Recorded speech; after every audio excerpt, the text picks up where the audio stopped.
হে WhatsApp guys, কেমন আছো সবাই? আশা করি সবাই খুব ভালো আছো। র্যান্ডম অ্যানিমেশনে ব্লু লকের যে আমরা সিরিজটা শুরু করেছি তার 5 নম্বর এপিসোড সম্পর্কে আজকে আমরা জানবো, এবং আমি বিশ্বাস করি গত 4টা পর্বে তোমরা অলরেডি এই ফুটবল সিরিজের মধ্যে ঢুকে গিয়েছো। তোমরা কি ঢুকেছো না কিনা আমি জানি না, বাট আমি অলরেডি ঢুকে গিয়েছি। আমি প্রচুর এনজয় করছি এবং হয়তো বেশিরভাগ মানুষ এই সিরিজটা দেখে ফেলেছো। তবে যারা দেখেছো তাদের কোনো স্পয়লার করার দরকার নেই এখানে, কারণ আমাদের মতো যারা নতুন দেখছি তোমরা যদি স্পয়েল করো তাহলে আমরা অ্যাকচুয়াল মজাটা পাবো না। তো এই জন্য রিকোয়েস্ট থাকবে, তো কোনো ধরনের স্পয়েল করো না। যারা দেখেছো দ্যাটস ফাইন, তারা যেটা করতে পারো, আমরা যেখানে ভুল করব বা আমি যেখানে ভুল করব সেখানে ধরে দিতে পারো, কিন্তু তোমরা স্পয়েল করো না, তাহলে আমাদের মজাটা নষ্ট হয়ে যায়। তো যাই হোক, আমরা বাড়তি কোনো কথা বাড়াবো না, একেবারে ছোট্ট একটা কমার্শিয়াল বিজ্ঞাপন দেবো, তারপর আমরা মূল ভিডিওতে চলে যাবো। আর বিজ্ঞাপন আসলে তোমাদের কি করতে হবে সেটা তোমরা জানো। তোমরা ডিসক্রিপশনে যাবে, ডুরাশনে ক্লিক করে মূল ভিডিওতে চলে যাবে, এবং যা কিছুর বিজ্ঞাপন আসুক না কেন সেটা তোমাদের দেখার দরকার নেই। তো বিজ্ঞাপন আমি প্লে করে দিচ্ছি।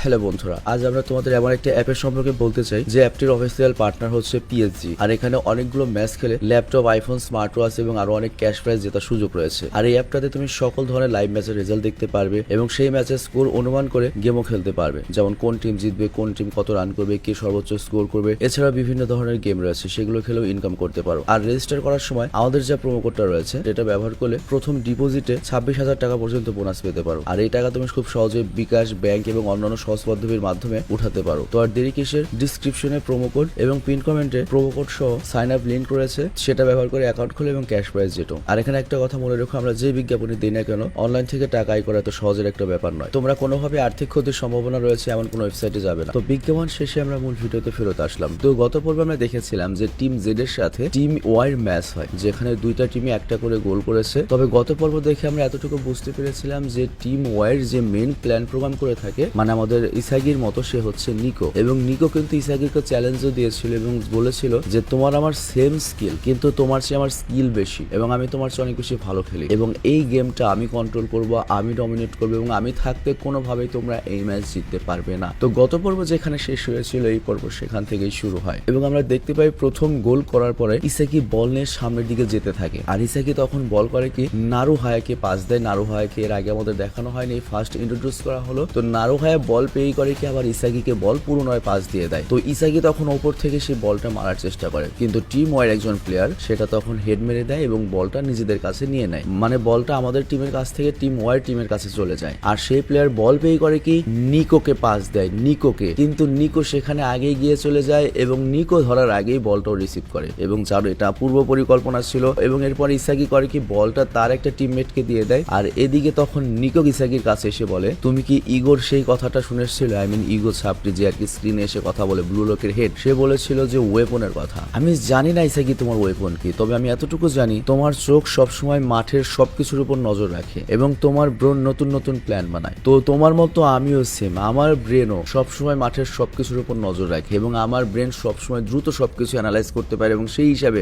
নতুন নতুন প্ল্যান বানাতে পারে। আর তুমিও যেহেতু সেম স্কিলের, এই কারণে হয়তো তুমি আমাকে আটকাতে পারবে, বাট তুমি আমাকে হারাতে পারবে না, কারণ এসব কিছুতে আমি তোমার চেয়ে বেটার। তো এটা শুনে ইসাকি একটু চিন্তায় পড়ে যায়। আর এদিকে দেখা যায় ম্যাচের শেষ হওয়ার মাত্র 1 মিনিট ছিল, আর তখন টিম জেড এর মানে আমাদের টিমের সকল প্লেয়াররা বল নিয়ে গোল পোস্টের দিকে যায়। ইসাগিও গোল পোস্টের দিকে যায়। তো ইসাগি এখানে অলওয়েজ কিন্তু নিকোকে ট্র্যাকেল দিচ্ছিল। অ্যাজ এ রেজাল্ট নিকোর কাছে কোনোভাবেই বল যাচ্ছেই না। তো তখন নিকো পেছন থেকে বলে, এটাই সময় প্রতিশোধ নেওয়ার, আর মাত্র 1 মিনিট সময় আছে বাকি, এখনই আমরা প্রতিশোধ নেব, চিন্তা করো না ইসাগি। আর তখনই টিম ওয়াইড একজন প্লেয়ার টিম জেড এর কাছ থেকে বল ছিনিয়ে নেয়, মানে আমাদের টিমের জেড এর কাছ থেকে বলটা ছিনিয়ে নিয়ে নেয় এবং ওকাওয়াকে বল দিয়ে দেয়। এবং আমরা গত পর্বে দেখেছি ওকাওয়া কোন লেভেলের প্লেয়ার, তবে এবার কিন্তু ওদের প্ল্যান চেঞ্জ হয়েছে। এবার ওকাওয়া একা কিন্তু যাচ্ছে না। ওকাওয়া যখন সামনের দিকে দৌড়ায় তখন টিম ওয়াইড মানে ওকাওয়ামের টিমের সবাই ওর সাথে গোল পোস্টের দিকে দৌড়ায়। আর ওই সময় টিম জেড এর ডিফেন্স জোনে কেউ ছিল না। টিম জেড মানে আমাদের টিমের সবাই মূলত তখন সামনের দিকে এগিয়ে গিয়েছিল গোল করার জন্য। তো এটা দেখে ইসাকি তো পুরো পাগল হয়ে যায়, গোল তাহলে মনে হয় খেয়ে ফেলেছে। আর তখনই দেখা যায় ইসাকির শরীর থেকে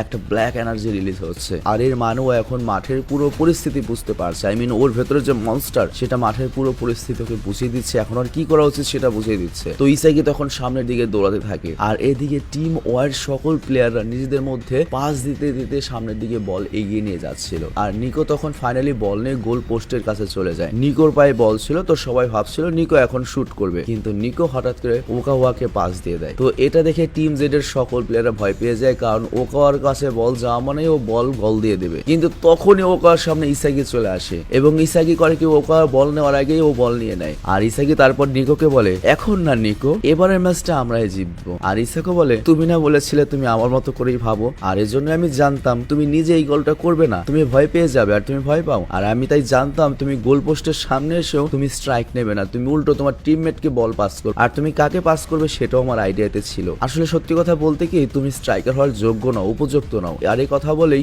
ইসাকি করে কি টিম ওয়াইড গোল পোস্টের দিকে বল শুট করে দেয় এবং সাথে ইসাকিও দৌড়াতে থাকে। আর ইসাকি তখন চিন্তা করে এর আগের ম্যাচে আমরা হেরেছি শুধুমাত্র গোল করার চেষ্টা না করে টিমমেটকে বল পাস দেওয়ার কারণে। তো এখানে মূলত প্রথম এপিসোডের শুরুর ম্যাচে ইসাকিরা যে হেরে গিয়েছিল সেই ম্যাচটার কথা বলা হয়েছে। তো ইসাকি এখানে বলে আমি সেই ভুলটা আর করব না, আমি এবার আমার পুরো গেম প্লেকেই সম্পূর্ণভাবে চেঞ্জ করে দেবো এবং নতুন করে নিজেকে তৈরি করবো। তো এরপর সে বল দেয় হচ্ছে কুনিগামির কাছে। তো কুনিগামি আবার বল নিজের কাছে না রেখে দেয় বাচিরার কাছে, আর বাচিরা গোল করার জন্য বল দেয় হচ্ছে গাগামরোকে। আর গাগামরো ওই যে হেড এক্সপার্ট, কিন্তু গাগামরো বলটা হেড মারতে পারে না। কিন্তু সৌভাগ্যবশত তখন ইসাকি আবার দ্রুত সেখানে চলে এসেছে এবং বলটা পেয়ে একটা শুট করে দেয় এবং একটা আউটস্ট্যান্ডিং গোল দেখতে পাই আমরা। মানে আমাদের টিম জেড আরেকটা গোল করেছে। তো গোল করার পরেই টাইম শেষ হয়ে যায় এবং এই ম্যাচটা জিতে যায় হচ্ছে আমাদের টিম জেড। তো ম্যাচটা জেতার পর সেখানে থাকা সবাই সেলিব্রেশন করতে থাকে, কিন্তু ইসাকি সেখানে চুপ করে দাঁড়িয়েছিল। আর তারপর ইসাকি যায় হচ্ছে নিকোর সামনে। বুঝতেই পারছো নিকোর সাথে ওর একটু পুন্দাপুন্দি রয়েছে। তো যেহেতু নিকোর টিম পরপর দুইটা ম্যাচ হেরে গিয়েছে, তো এর জন্য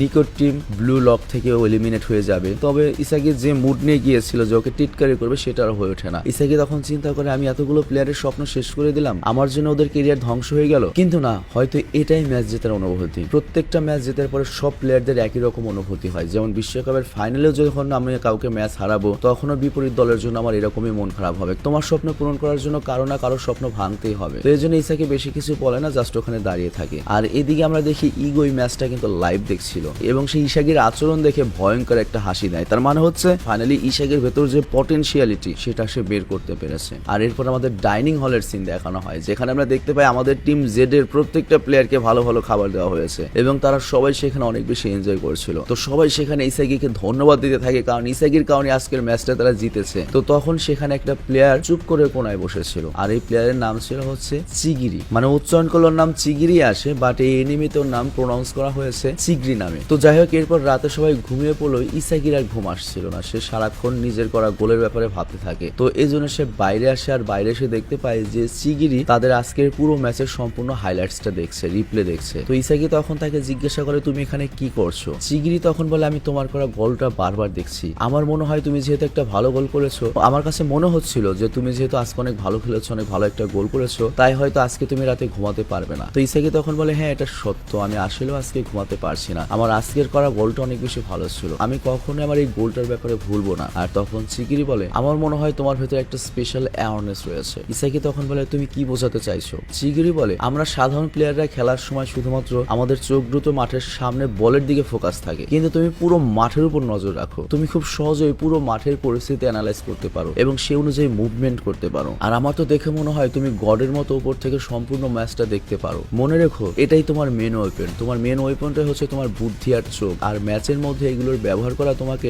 আরো ভালো মতো শিখতে হবে, তাহলে তুমি আরো ভয়ঙ্কর একটা প্লেয়ার হয়ে উঠবে। আর ইসাকি তখন ওকে ধন্যবাদ দেয় এবং চিগিরিকে জিজ্ঞেস করে তোমার ওয়েপনটা কি, এটা নিয়ে তুমি তো এর আগে কখনোই কথা বলেনি। চিগিরি তখন অস্বস্তি ফিল করে এবং ইসাকিকে তার ওয়েপন সম্পর্কে কিছুই বলে না, কিন্তু ইসাকি যখন তাকে জোর করে তখন সে ইসাকিকে তার ওয়েপন সম্পর্কে বলে। চিগিরি তখন বলে 1 বছর আগে একটা ম্যাচ খেলার সময় আমার ডান পায়ে অনেক ইনজুরি হয়ে গিয়েছিল, আর আমার ডান পায়ে ফ্র্যাকচার হয়ে গিয়েছিল এবং ডান পায়ের একটা লিগামেন্ট সম্পূর্ণ ড্যামেজ হয়ে যায়, যেটা একটা ফুটবল প্লেয়ারের জন্য দুঃস্বপ্নের মতো। তোমরা বুঝতেই পারছো একটা লিগামেন্ট যদি সমস্যা হয়ে যায়, যেমন নেইমার সারাটা জীবন এই সমস্যায় ভুগেছে। তো যাই হোক, এবং এই কারণে আমি আমার ইচ্ছা মতো দৌড়াতে পারি না, আর আমি যদি দৌড়াতে না পারি তাহলে ভালো ফুটবল খেলা তো একবার অসম্ভব। তো যাই হোক, এরপরে চিগিরি একটা ফ্ল্যাশব্যাকে চলে যায়, যেখানে বলে আমিও একসময় অনেক ভালো ফুটবল খেলতাম, আমারও স্বপ্ন ছিল পৃথিবীর সবচেয়ে বড় স্ট্রাইকার হব, কিন্তু যেদিন আমার ডান পায়ের ওই ইনজুরিটা হয়েছিল সেদিনই আমার সব স্বপ্ন ভেঙে গিয়েছিল। আর ডাক্তার আমাকে বলেছিল আর একবার যদি আমার এই পায়ে একই রকম ইনজুরি লাগে আমি আর কখনোই ফুটবল খেলতে পারবো না, বড় জোর কোনো রকমে হাঁটতে পারবো। তো এটা বলে চিগরি তার রুমের দিকে যেতে থাকে, আর যাওয়ার সময় সে বলে হয়তো সময় হয়েছে আমার স্বপ্ন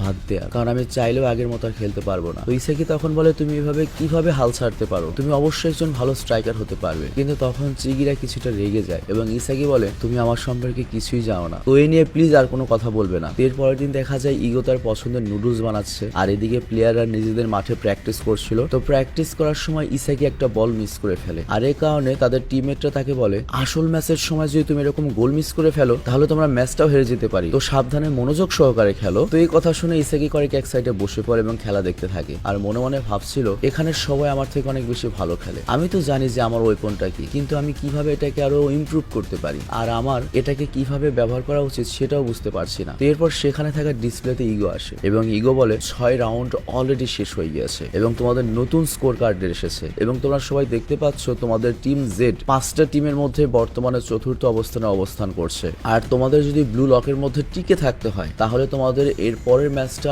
অবশ্যই জিততে হবে এবং যদি তোমরা কোনোভাবে ম্যাচটা হেরে যাও তাহলে কিন্তু তোমরা সম্পূর্ণ ব্লু লক টিম থেকে এলিমিনেট হয়ে যাবে। তো এরপর ইগো বলে গত ম্যাচের পর আমি কিন্তু তোমাদের সবার র্যাঙ্কিংও চেঞ্জ করে দিয়েছি, তোমরা কি লক্ষ্য করেছো, একটু খেয়াল করে দেখো। তো এরপর সবাই যখন লক্ষ্য করে দেখা যায় ইসাইগির র্যাঙ্ক সবচেয়ে হাইস্ট হয়েছে, এটা দেখে সবাই তো অবাক হয়ে যায়। তো এরপর ইগো নুডলস খেতে খেতে তাদের সবাইকে একটা উদাহরণ দিয়ে বলে দেখো লিওনেল মেসির মেন পাওয়ার হলো তার স্পিড এবং ড্রিবলিং এবং এই দ্রুততে সে মারাত্মক এক্সপার্ট, তবে তারপরেও সে প্রতিনিয়ত প্র্যাকটিস করতে থাকে যাতে সে আরো বেশি ভালো করতে পারে। তো তোমাদেরকেও খালি একবার ম্যাচ জিতেছো তাই বলে চুপ করে বসে থাকলে হবে না, তোমাদের স্কিলকে আরো বেশি ডেভেলপ করতে হবে, তোমাদের স্কিলকে আরো বেশি প্রসারিত করতে হবে, তোমাদের এটার বোঝার ক্ষমতা থাকতে হবে যে এবং যত বেশি তোমরা এই স্কিলের ডেভেলপ করবে মাঠের মধ্যে তত দ্রুত কোন স্কিলটাকে কোন সময় ব্যবহার করতে হবে সেই ইনস্ট্যান্ট ডিসিশনটা তোমরা পেয়ে যাবে এবং মাঠের মধ্যে ব্যবহার করার ক্ষমতাটাও তোমাদের বৃদ্ধি পাবে। তো তোমাদের সবার মধ্যেই এগুলো করার পটেনশিয়ালিটি রয়েছে, বাট তোমাদের এগুলো ব্যবহার করা শিখতে হবে। আর তোমাদের পরবর্তী ম্যাচ কিন্তু 24 ঘন্টা পরে আর সেটা হবে টিম ডাব্লুর সাথে। আর আমি আবারও বলছি পরের ম্যাচ হারলেই কিন্তু তোমরা এলিমিনেট হয়ে যাবে। এটা শুনে সবাই চিন্তিত হয়ে যায় আর তাদের মধ্যে থেকে একজন প্লেয়ার বলে ওঠে চলো আমরা সবাই আজকে গোসল করে আর কিছুক্ষণ রেস্ট নেই যেহেতু কালকে আমাদের ম্যাচ। তো সবাই চলে গেলে ইসাকি সেখানে বসেই ছিল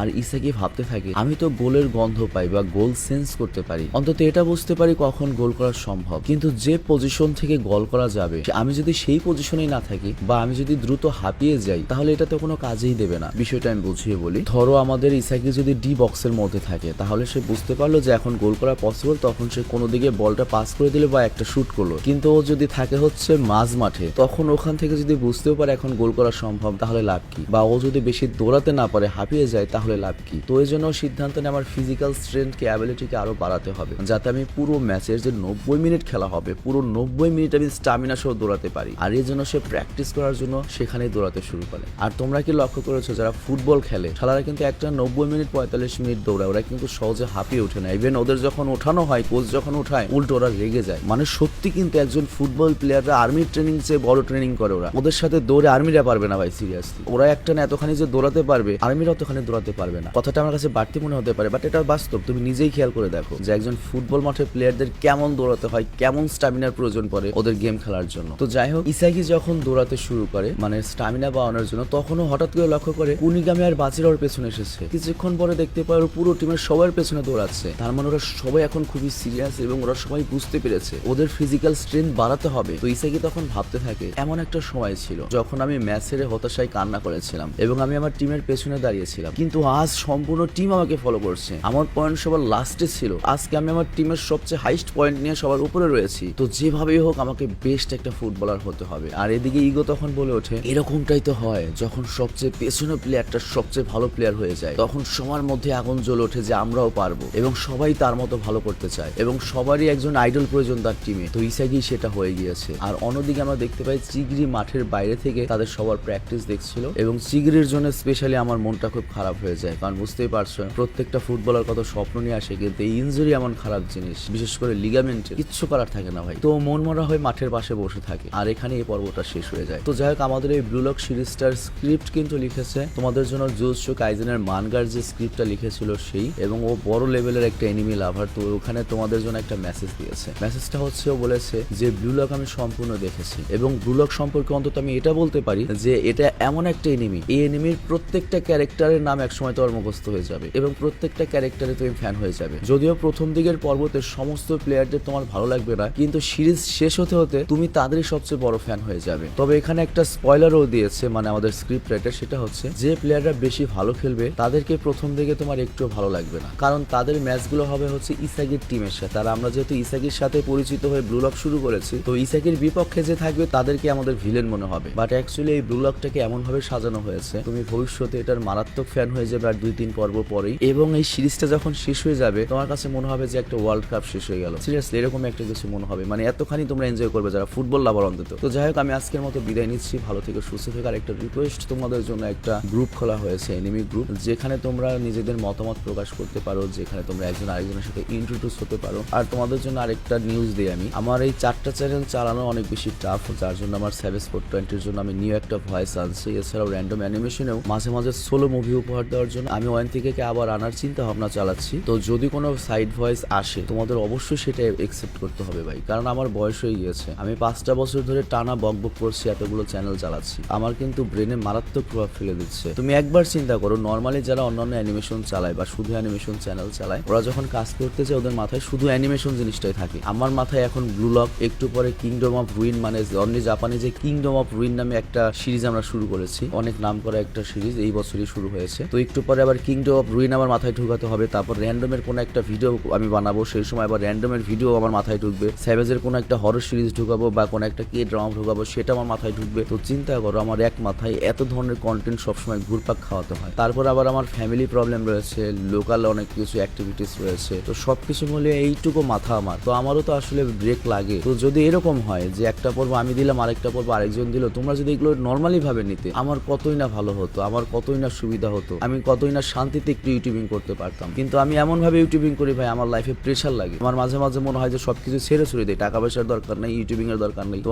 মাঝে মাঝে আমি পাগল হয়ে যাই। কাজ করতে ভালো লাগে না যে তা না, বাট ডেইলি এত প্রেশার নিয়ে কাজ করা আমার কাছে অনেক বিরক্ত লাগে। আমি মাঝে মাঝে কাজ থেকে পালাই, এই জন্য আমি বাড়িতে থাকলে মাঝে মাঝে ভিডিও আসে না, মানে কাজে যে বসবো সেই ভয়টাই আমার মনে করো যে মাঝে মাঝে আমি কাজে বসি না। তো যদি কোনো সাইড ভয়েস আসে আমাকে হেল্প করার জন্য, তোমাদের উচিত, আমার মনে হয় এখন সময় হয়েছে আমাকে মাঝে মাঝে একটু রেস্ট দেওয়ার। তো যাই হোক, আমি বিদায় নিচ্ছি, ভালো থেকে সুস্থ থেকো। আর অনলি জাপানিজ চ্যানেলটা একটু ঘুরে এসো। অনলি জাপানিজে কিন্তু নতুন একটা সিরিজ শুরু হয়েছে, অনেক সুন্দর একটা সিরিজ, এবং কন্টিনিউয়াসলি চলবে এই সিরিজটা। তো আমি বিদায় নিচ্ছি, ভালো থেকো, সুস্থ থেকো, টেক কেয়ার, আল্লাহ হাফেজ।